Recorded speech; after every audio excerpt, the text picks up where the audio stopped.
Ni puwersa ng Bayanihang Atleta o PBA Party List Representative Nako, Ms. Nograles ayan na, na nagsalita nag-alok na. ito ng pera upang makakuha ng pirma para sa People's Initiative Campaign ugnay ng charter change. Ginawa ng mambabatas ang pahayag matapos na idawit ng ilang testigo ang PBA Party List sa pagdinig ng Senado hinggil sa kontrobersyal na People's Initiative Campaign. Inamon din ng mambabatas ang mga umaakusa sa kanya na patunayan ng aligasyon at magsampa ng kaukulang kaso sa korte.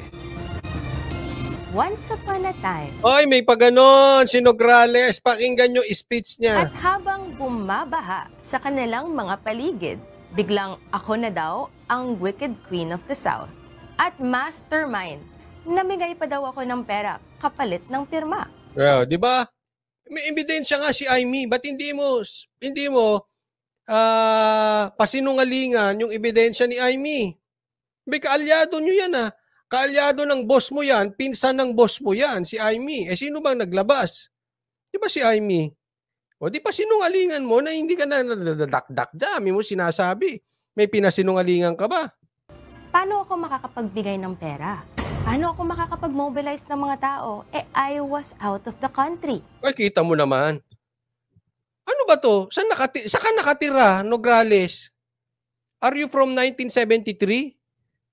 Oh, nasa ibang bansa daw siya. Paano siya makakapamigay ng pera? Pambihira, yung mga OFW nakakapamigay nga ng pera dito sa Pilipinas. Oh, maraming pamilya sa Pilipinas sino sumusuporta mga OFW. Ano ka ba? Saan ka ba? Saan ka nanggaling, ating? Oh, paano daw siya makakapag-mobilize? Eh, tingnan mo yung mga negosyante natin. Nasa ibang bansa andito andito negosyo. Yung mga tao ng mga OFW natin nasa ibang bansa pero dito nagtatrabaho. Hala ka, ate, ano nangyari sa iyo? Are you from 1973? 2024 na, ating ano ka? Hindi na kailangan nung nasa Pilipinas. Palusot di ba? Paano raw siya makakapamigay ng pera? Naman. Eh yung iba nga, ayoko nang baka sabihin nyo, magalit pa kayo sa akin. Oh, di ba? Alam natin maraming politiko may offshore accounts pa nga eh. Wag nga, pambira oh. Oh, hindi ko kayo pinagbibintangan, ha? Oh, nako. Yung iba nga daw kaya biyahe ng biyahe kasi naguhulog ng offshore doon sa offshore accounts nila. Oh, yung iba nga daw may Swiss account eh. O sino yung mga yan? Kayo na, hindi ko alam. Kayo magsabi, mga nanunood. Di ba? Ano ka ba, ating? Are you born yesterday? Palagay ko naman may edad ka na. Huwag mong katangahan ang gawin, ha? Hindi po fairy tale ang buhay. Meron talagang totoong mga evil na hindi lang sa politika, kundi sa bawat aspeto ng ating mga kwento. Ay, correct. Oo, meron talagang evil. Yung tipong dati, halimbawa, parte ng SMNI, tapos biglang traidor, nagbabagsak ng mic. Yan, evil yan. Bakit? Walang utang na loob. O, di ba? Ganun. Totoo yun. Ang walang utang na loob, yan ang evil. Di ba, ating? Ma'am Nograles, yan ang evil. Tinulungan ka tapos trinaidor mo. Evil. Totoo yan, naniwala ko. Meron at meron. Pwedeng gumawa nung kung ano-ano pa para ipagmukha kang masama. Pero kung totoong may ginawang masama, then file the case with the proper courts. Ayun, yan ang sinasabi natin. Yan ang lagi nating sinisigaw. Di ba? Oh, anong sinisigaw namin nung dinakdakan nyo ang SMNI? Anong sinisigaw namin nung dinakdakan nyo si Ka Eric? Ipinapahiya nyo lang eh. Ikinulong nyo. Kinontempt of court nyo. Tapos pakakawalan nyo rin dahil natakot kayo. Nasabihan kayo ng abogado ninyo, illegal yung ginagawa nyo, kaya pinakawalan nyo. Kasi pag yan nagsampa ng kaso, magmumukha kayong tanga. Ganun po yun. Oh, ano sabi namin? Kung may ebidensya kayo kila Ka Eric, kung may ebidensya kayo kila Kibuloy, idemanda ninyo. Di ba? Ngayon, ikaw ito magdadadakdak, dalhin sa proper court, sa proper forum, magdemanda. Practice what you preach, ateng. Tinandagal nyo ng tinagtagan yun eh.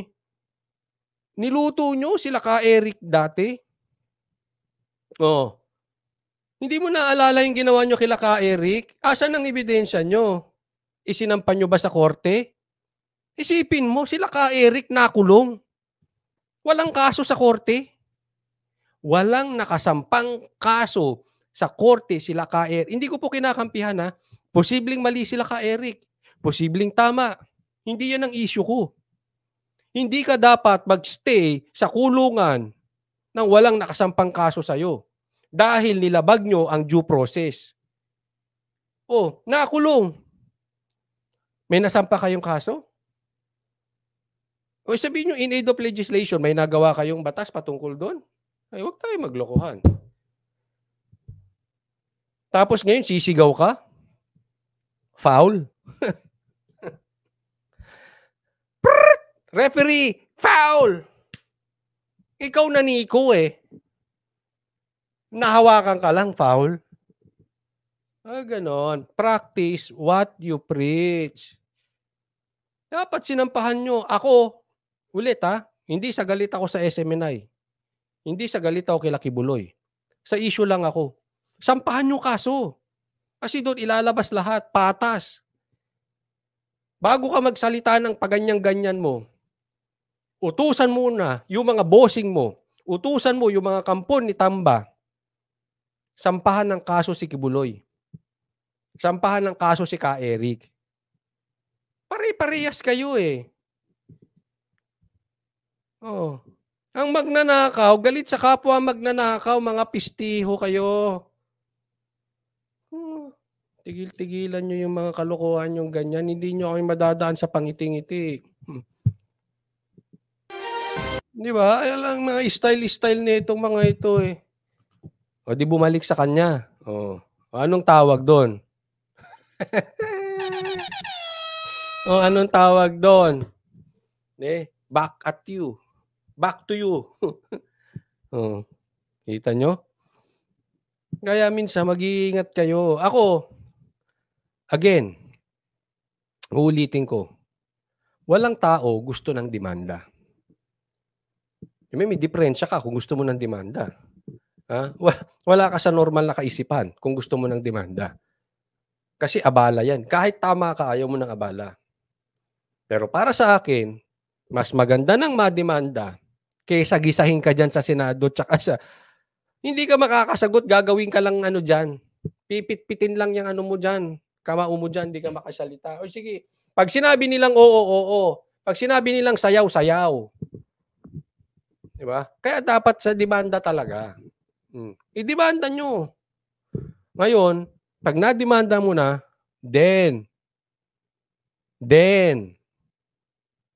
you have the credibility to talk na dalhin sa proper forum yang bintang na ikaw ay nagbabayad kapalit ng pirma. Naintindihan mo? Ako, gusto ko nga mademanda ka sa totoo lang. Gusto ko nga madalhin to sa proper forum, sa totoo lang. Kaya lang, hindi ikaw ata ang tamang tao para magsabi nun. Kasi kayo, niluto nyo rin sila.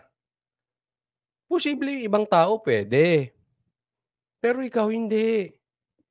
Pero ako sana nga masampahan to ng kaso. But you know why? Criminal act po ang bribery. That's illegal. Sinasabi nila Atty. Roque, may ebidensya sila Amy, may ebidensya, naimbestigahan yan. Sabi, dapat may makulong dyan.